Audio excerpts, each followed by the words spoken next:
Here in Studio One, I've got this fairly well-developed song, but I want to experiment with a different order of verses and choruses, etc. I may even want to make this shorter for social media, for instance.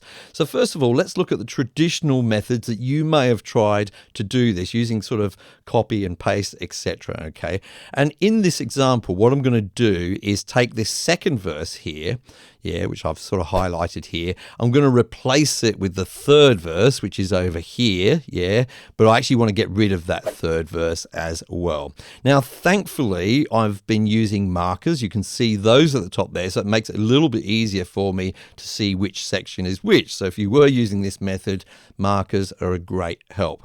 We're going to start off by selecting everything under that second verse. I'll do that. I'm just going to drag down and make sure I've captured all of the tracks. That's very, very important. So I've done that selection. I'm going to press delete on my keyboard, and that gets rid of that second verse to begin with and leaves that hole there, which we're going to fill with the third verse.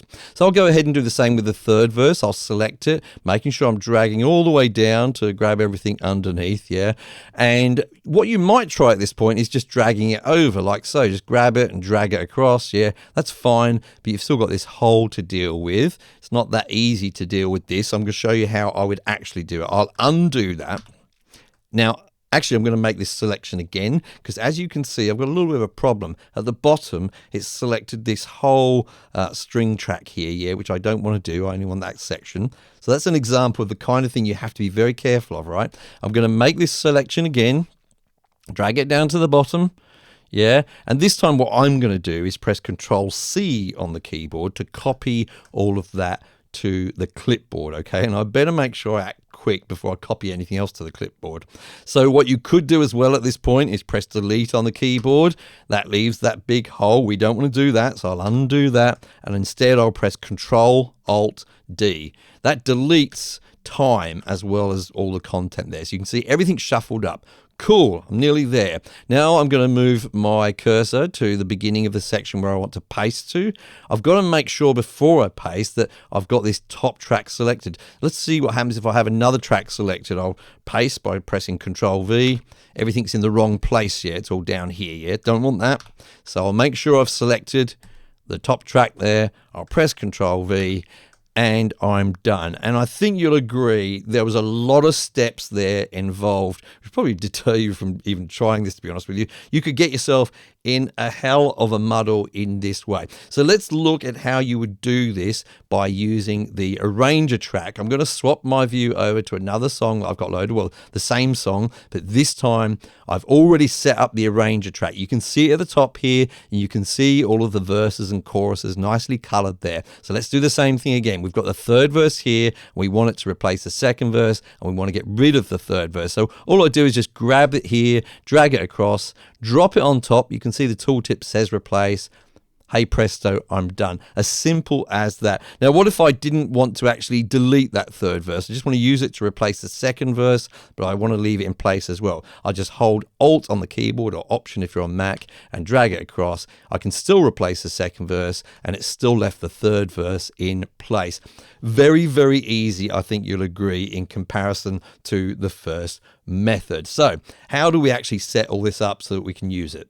By the way, hi folks, I'm Mike and I hope you're well. Let's start off by showing the arranger track. You do that by going up to this little icon up here in Studio One with those kind of building blocks. Click on that and you can see the arranger track here. Now notice that I also have my marker track showing, but I don't have any markers in there at the moment as I did before.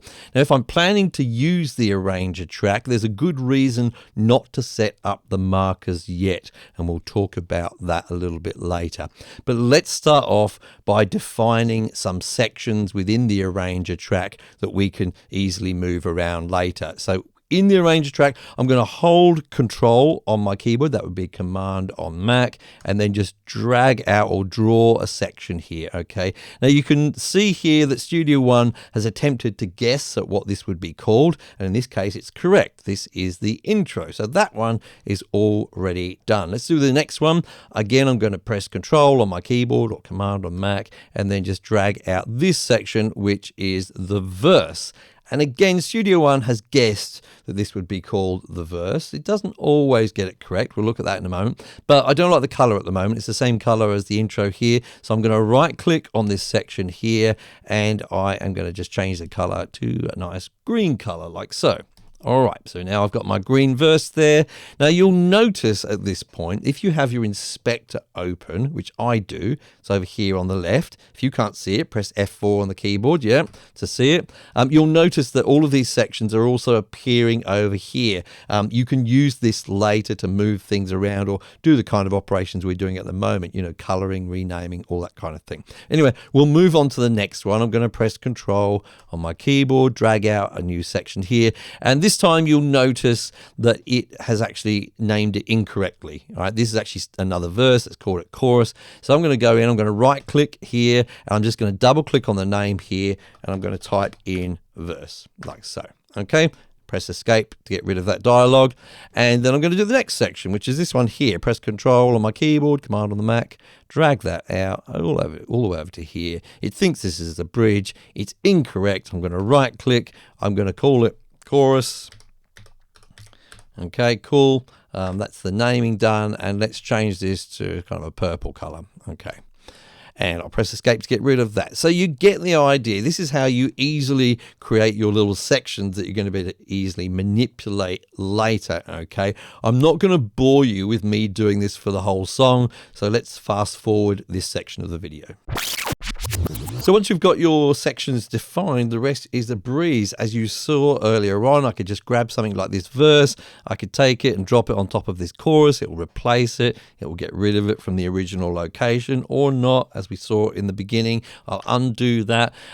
Do notice that if you're replacing sections of different length, Studio One handles that just fine. So I could take this verse and drop it onto this much shorter intro here, and that's fine. It'll create the extra bars and things that you need. So that's no problem.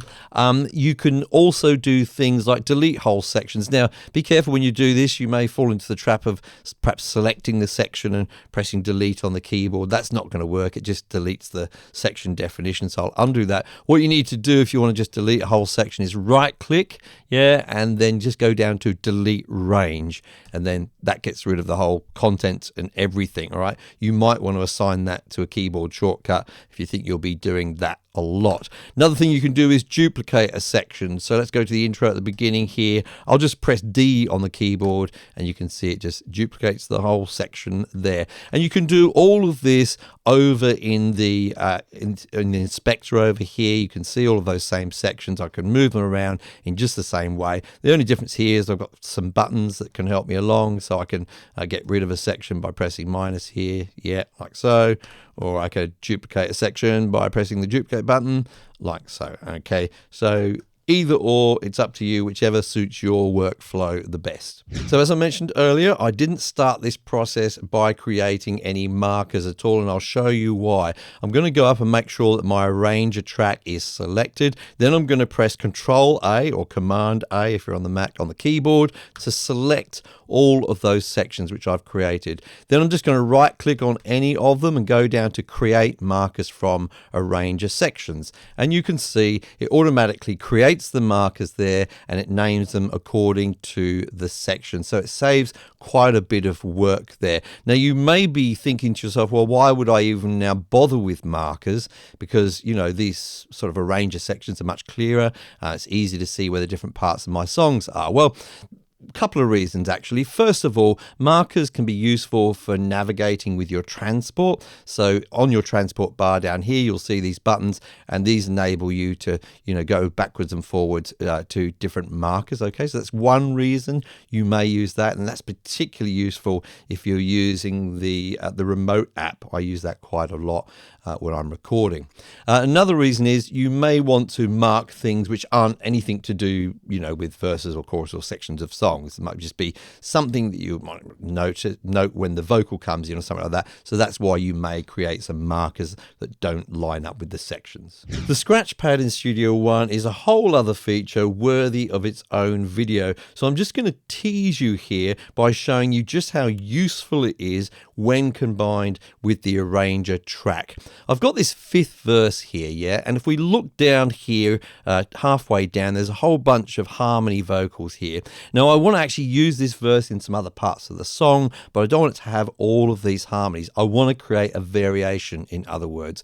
So I'm going to go up to the top, and I've got that verse selected. I'll right click, and then I'm just going to go down to copy to new scratch pad. When I do that, a whole bunch of things actually happen. First of all, the scratch pad is open. You can see that on the right hand side here, and also it's copied all of that verse in there. If I go up to the top and just click on the zoom button here in Studio One 6.2 is what you need to have this zoom button. I'll just click it again, then you'll see that we can see now all of the contents of the scratch pad in there. Now, if you've never used the scratch pad before and you don't do anything about it, the important thing to understand is nothing about our main song has changed at all. Okay, we can scroll through it here, yeah, we can play it here, or we can move our play head over here and play the scratch pad. It's just an area where you can play with some ideas without messing up your main song. Okay, so what I wanted to do was get rid of some of these harmonies, so I'm going to go to the scratch pad and just